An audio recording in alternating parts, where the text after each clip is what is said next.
A very warm welcome to you all. Our guest tonight is Salmaan Utim.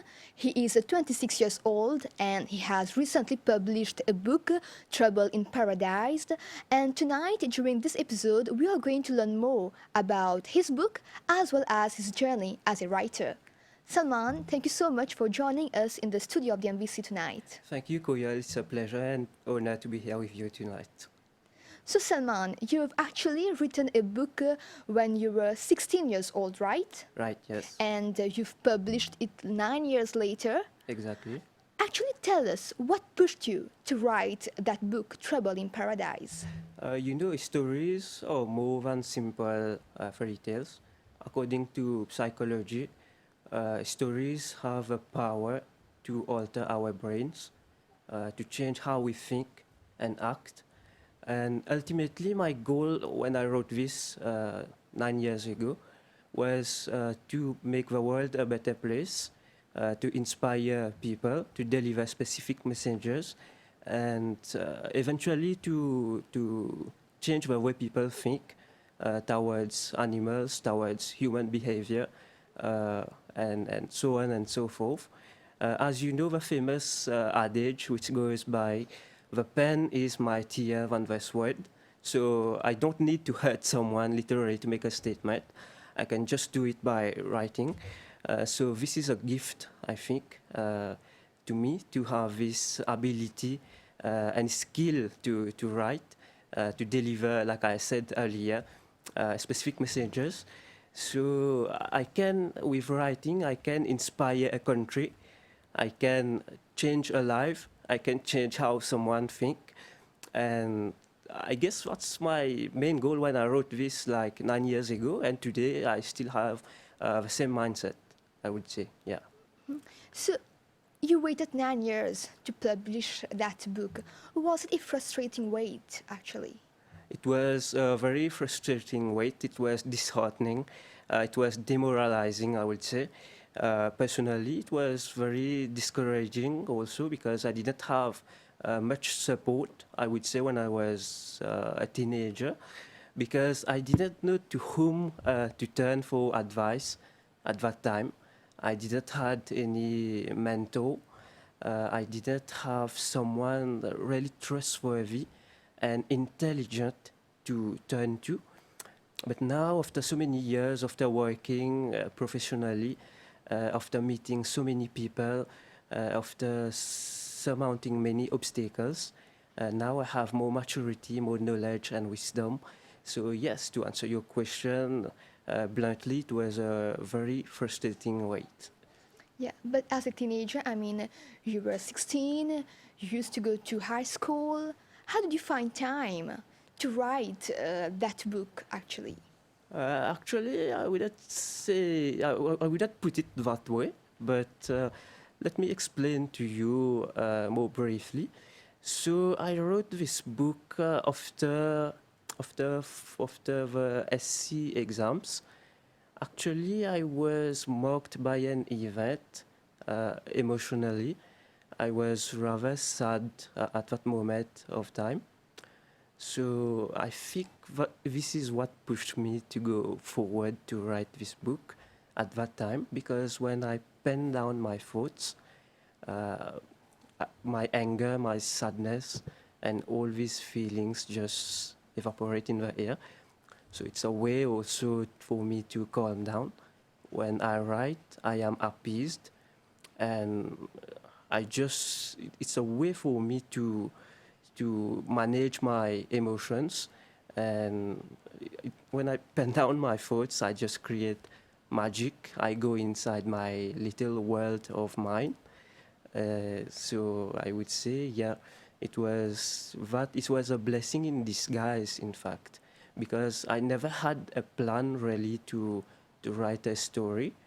So after that event, I wouldn't describe the event, but it was an event or someone more specifically which made a comment about me, a bad comment which I didn't really deserve, which made me sad.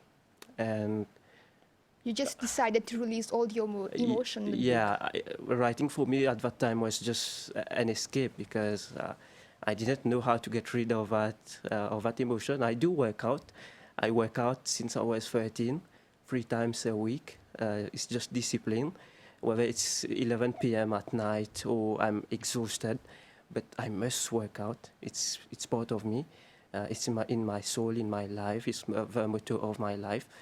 So I think that discipline also plays a big role in me writing today, because I also have a discipline to write. So yeah, it was a blessing in disguise, which today you can see here, which is my creation, which turned to reality today. Yeah. Yeah, but you know, Salman, nowadays I think that most of the teenagers, they do some journaling, some writing as a form of therapy. But to be a writer, to publish a book, that actually requires some talent, a level of knowledge, research, as well as skill. So when did you realize that you have that talent and passion to be a writer and to publish a book? Yeah, that's a great question. That's a great question. I think it was innate in me, I will say. I cannot really explain it, but the logic behind it, I would say, when I was in standard one, I already had, I already loved the English language. What I found was easy was difficult for others, and I was just in love with that language.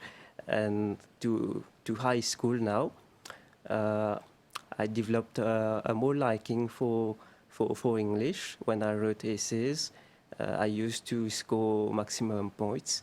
I'm not bragging, but that's a fact. And concerning the other students, they didn't really like English as much as me. But I also ranked fourth in English literature in HSE in Mauritius. There were 3 girls ahead of me at that time. In fact, I wanted to compete, but I didn't have the opportunity because I couldn't choose the outside in my college at that time. So that was really disappointing for me. But nevertheless, today I really like writing, in fact, because I used to write also since let's say form one, form two. Now it's called grade.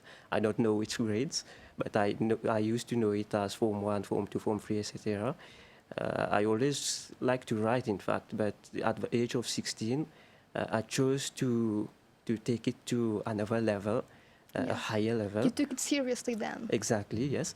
Because many people don't know that, but this is not the first book I wrote. Yeah, this is not the first book I wrote. In fact, before this one, I wrote a book. I incorporated characters such as werewolves, ghosts, and vampires in it. It was around 7 to 8,000 words. I wrote that on my PC long ago, when I was 15, I think, before 16. So I did that just to know my potential, just to know what I can do. I wanted to publish it, but when I read it Again, again, I did not see it as fluid as this one. I didn't see the potential. I didn't have experience also to take it to the next level at that time. So I just let it be. I just let it be. Then I started writing this one after that event I told you earlier. I started writing this one. And also, I wrote another book also, 3 books, another book. And the other one was entitled, is entitled, I would say, I Am Mr. Unknown. I think the story is quite good, but I didn't really have the time to work on it, to improve it. I think I will give it a go later because I'm a bit hectic at the moment with this and post-marketing. So yeah, in total I wrote 3 books. The first one I would say is trash. Just a draft, in fact, to know what I can do. The second, this one, with more potential, which is why I published it today. And the third is just in some corner. I will check it later and we'll see if I can make something out of it. Yeah. Salman, most writers actually have a specific genre. Do you have one? Or do you actually tend to go with the way you feel, the idea that you want to transport in your work? So how does it go for you? In fact, I think I have my own flair, my own style of writing, and my own elegance. Because when I was doing general paper long ago, There was a teacher who told me that I have my own style of writing. I didn't know myself, but I had my own style of writing.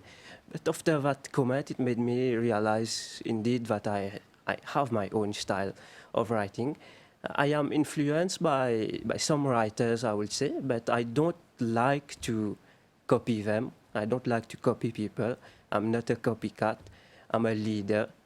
I don't like to follow people. I'm not saying that I don't work well in teams. I do work well in teams. In fact, I work very well in teams. But sometimes a leader must know when to lead, when to follow, and when to run from danger, when to advise, and more. So I think it depends on the circumstances, really. But to answer your question in a nutshell, I think that I have my own style. I like 100% to write original content also. I like challenges also. And I think that all those factors really play a part in who I am today. Yeah, so I have my own style. Yeah. I think that is what creative writing is all about, to be authentic and then to touch the lives of people, right? Exactly, yeah, because the ultimate goal of writing, I mean, it depends on the person, because for me, writing is also my passion. It's also a way to express myself. It's most importantly to deliver specific messages. But for others, I don't know, they might write for fun or they might write for money. But for me, it's more passion rather, rather than money, and to touch the lives of people in a very significant manner. Salman, let's talk about this book now, Trouble in Paradise, End of an Era. The book is actually based during the 17th century, right? And Exactly. the protagonist is neither a man or woman. I will let our audience read that book to discover who that one is. But I'm very curious to know what triggered you to situate the book in a context which you don't live in. Actually, you are oblivion to that.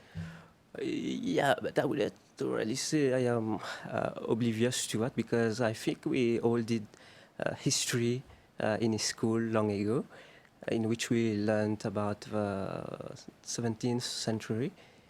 Well, you're right also, because we don't know everything about that time period. We've read about it, but Yeah, yeah. yeah. You're right in that point. But yeah, I had to do a lot of research concerning that, because it's very complex to write on that time period. Because I would say it's like a historical fiction. While it is a fiction, the keyword is fiction, but the other word is historical, because it takes place in the 17th century.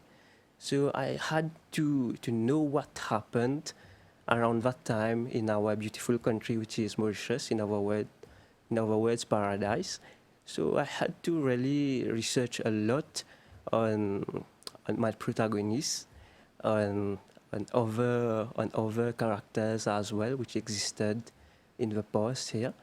How people also behaved during that time period, their thinking, which were different from ours today, because of a setting, because of a how can I say that, the vehicles in the past, the ideologies, and more. So yeah, it was very time consuming, but I learned a lot also about that. And the purpose of this book also, I believe, is to educate people. Yeah, Yeah, is it was very educational, in fact. exactly. Yeah, it is also to educate, especially teenagers, children, or anyone of any age. It's to educate us, them. I mean, is to educate them on how our country were, and today how it is, and hopefully how I believe it will be in the future. Yeah. Like you said, it was very educational, but at the same time pleasing and entertaining. It had elements of adventure and survival stories. But Salman, what was your creative process to write that book? Yeah, in fact, I read a lot, but it was not reading that really pushed me to write or to have any creative process at all. When I write, I don't usually have any plans, because when I used to write essays in the past, also I used to see my friends who used to make a plan first, Yeah, carefully, meticulously doing plans. brainstorming. When I just started jotting and writing just like that, I don't. It's in me. I think I don't really need plans. It's my way. It's my style. I don't really know how to describe it. Maybe just really creative, pushed by this flow of creativity. It's the same way with this book. I didn't have any specific plan. I did have an idea, yes, but I didn't really had any creative process or plans. But later, of course, I had to research more and ask advice also for some points, how to develop plots, how to create characters, and let their individuality breathe. I read also books concerning that, which really helped me in shaping this story. So yes, I think it's a really holistic work rather than the creative process for me. Yeah. So in that sense, you didn't have any structure beforehand when you decided to write that book? No, I didn't had any structure, but when I write, as I was writing, the ideas came, the ideas were flowing automatically, and henceforth, it was automatically. I would say it came automatically, simply. Yeah. The themes in your book also revolve around courage, bravery, survival, resilience. Tell us more about those themes, actually. Yeah, in fact, those themes play a big role in the book. I guess my readers would have to really read the book to understand the context, to see how those themes play an important part in it. For my part, I would say that once again, I didn't really plan to put out those themes, but as I wrote the plots, the angles, the paragraphs, the characters, those themes came to me instead of me creating them. So that's the difference here. So yeah, you really need to read the book to understand the context, because those themes, like you said, I believe it can play a big role also in how we live today in our everyday life. So I hope that it inspires people also. Definitely. But why the title Trouble in Paradise? It actually indicates a sort of danger, right? Exactly right. I chose this title because paradise, like you know it, is synonymous to Mauritius, to our paradise island. So that's paradise. I will have to highlight specifically that this book has no link to any political matters whatsoever, because it's purely fictional. My guest speaker on my launching day was the Honorable Tanya Jol, who was my lecturer in the past, in past political classes. So yeah, I chose this title because it's controversial. It incites curiosity from people, and yeah, and I think that it's cool. It's a bit long, but unfortunately, I put it this long because there are other books entitled Trouble in Paradise, which I witnessed online. So I wanted mine to be a bit dissimilar. So in the end, I added End of an Era, which plays a big part in the story itself.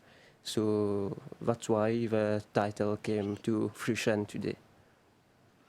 Like we've mentioned earlier, Salman, you wrote that book when you were 16, you were a teenager, you published it 9 years later when you were 25, now you are 26. But Salman, I would like to know, when you read that book as an adult, how was your reaction as a reader? Because there are two different persons now. One was a teenager and you're an adult.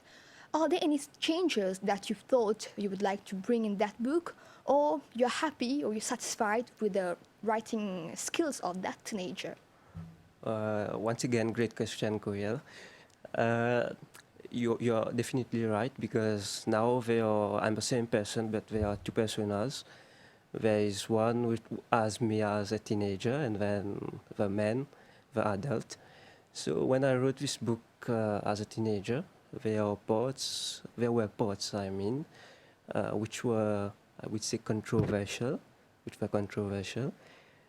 So as an adult today, after having more knowledge, more maturity, more critical thinking also, I think like my reader when I finish writing, I read like someone with a fresh pair of eyes, like a reader would read and react. And when I saw those things when I wrote long ago, it didn't really make sense, or it was rather offensive, I would say. So I had to either remove it or have it changed so that it doesn't offend any readers, or any readers doesn't think anything bad about it. And there are also parts where I had to add a new character to the story, which weren't present in the past. And this character plays a central part in the story, in shaping the story, in providing morals at the end for every readers, which they can use in their real lives because they will think about whom to trust. So this character plays a very crucial role in this. I had to remove characters also which didn't had any added value in the story, which were completely worthless. So yeah, there were many things I changed concerning my thoughts Yeah. during that time period. Yeah. You read it with new eyes then. Yeah, exactly. Yeah. Yeah. Salman, the book was also actually quite meticulous in detail. You you could like gain some visual, you could visually like see those stuff happening because it was so detailed in writing. But does that show that you used to read a lot? Yes, I think it shows also that I read a lot because I like to describe things a lot. It's a descriptive style. Mm. Yeah, and I also like to create suspense. In French, also, I like to create things which people doesn't really expect. Expect the unexpected with me. In French, it's called coup de théâtre. So I like to incorporate those also in tiny bits and pieces of my books when the reader least expects it. Then, boom, you will just see it coming.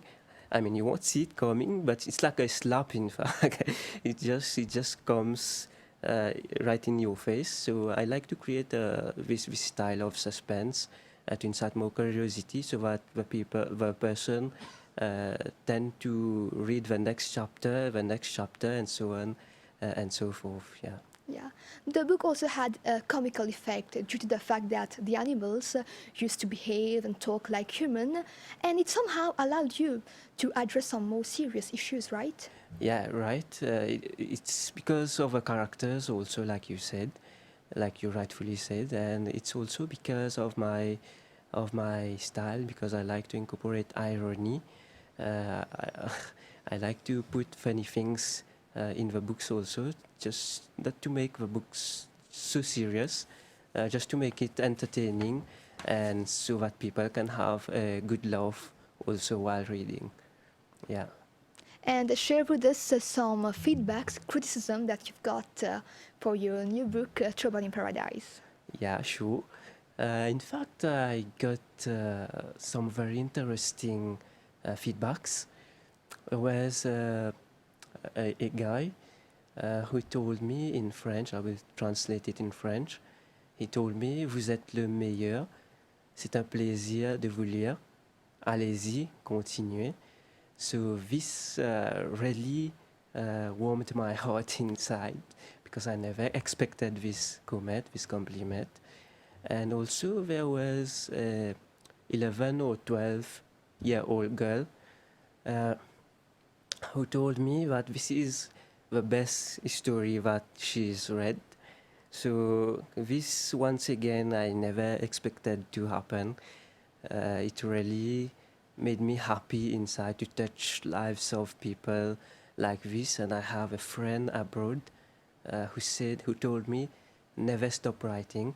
It might seem simple, it might seem cliche, but it's really powerful for someone to say, Definitely. never stop writing because it's my passion. I want to become better. I'm not perfect. I have a lot to learn. I have a lot to improve. I have a lot to give. And if not for those people saying those kind words to me, my confidence would have been down instead of here. So I'm really thankful and grateful for those people and to all those who've read my book, and hopefully many more will read. I received other feedbacks as well, but just let's keep it simple for now. Yeah. Does that create a sort of pressure for you to be able to deliver the same work now as an adult? It depends how I see it or manage it. It's rather mental, I would say. It depends on my mind, on my psychology. Uh, it creates a pressure if I let the pressure in. It doesn't create a pressure if I don't let it in. So it's just mental. The way I see it, I have no pressure. For sure, I have a pressure, or yeah, I have a pressure to please, so that the readers are satisfied with my work. This is normal in every aspects of works, I guess. But yeah, I have no real pressure. Just I want to do my best every time, give everything I have. I guess that's it. Yeah. But as a young author, who are your influences actually? Okay, so here it's a bit uh, complex because concerning writing, I used to read a lot, and I mean a lot, of books of self-help books rather than fictional books. When the irony is that I wrote a fictional book, but I am impressed with J.K. Rowling, with her Harry Potter creation.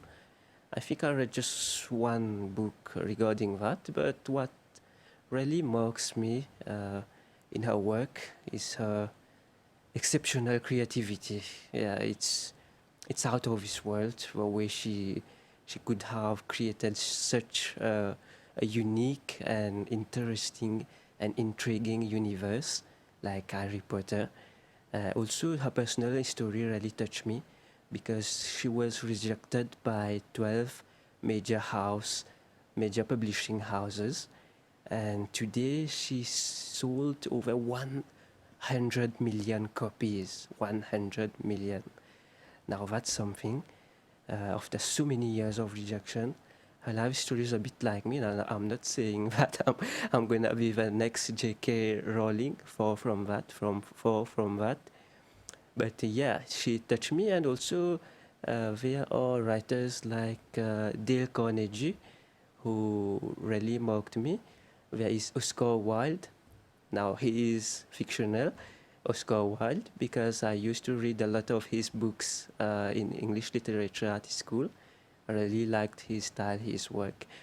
And also, this one is not really pertaining to the writing world, but I am also a big fan of Mahatma Gandhi because there are many coincidences here.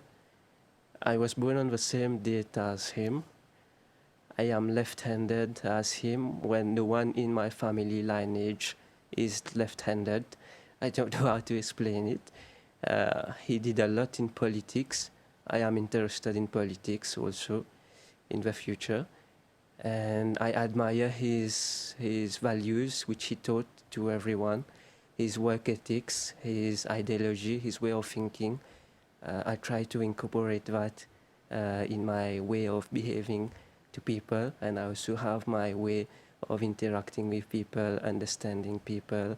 I think I am really sensible also in trying to understand everyone's pains and concerns. Yeah, those are my biggest influencers, I would say. Yeah. We are actually drawing towards the end of this episode, but before that, Salman, are you working on a particular project or any new book coming up soon?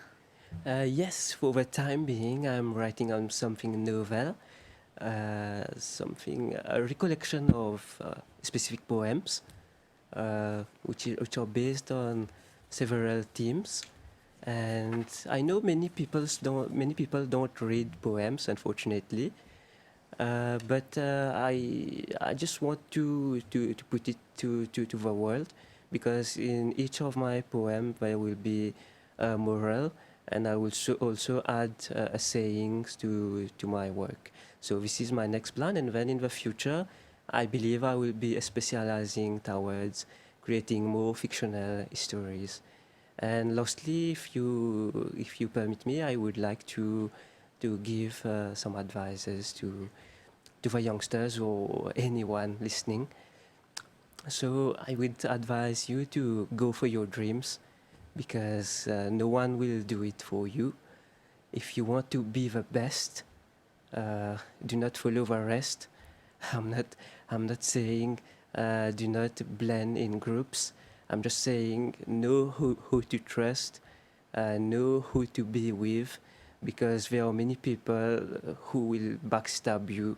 There are many people who will smile at you, but they don't want you to succeed in reality.